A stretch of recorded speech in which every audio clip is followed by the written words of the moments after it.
Hello guys and welcome back to the channel. In today's video, I'm going to show you that how you can add email or change the email of your Kakao account. So without wasting any time, let's start our video.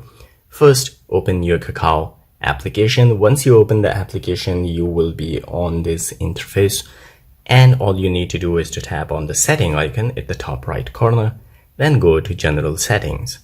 So once you go to general setting, from here, you need to tap on Kakao account. So once you tap on Kakao account, if you don't have any email added, it will show here, or you can either tap on email option down there and it will bring you here. Here you need to type in your email and then tap on verify. So I will type in my email here and then I will show you. So guys, I already type in my email and then I will tap on verify. And after that, this window will pop up. All you need to do is to tap on agree and then tap on confirm.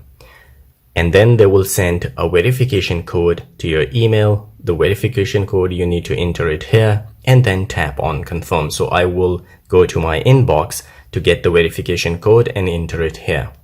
So guys, here as you can see, I received the verification code. Now I will go back here and paste that code here. You can type in as well and then tap on confirm. And you can see your email has been registered. You need to tap on confirm. And now as you can see, my email has been added to my Kakao account. So guys, this is all it takes to add an email to your Kakao account. If you liked the video, don't forget to subscribe. I will see you again in the next video. Till then, take care.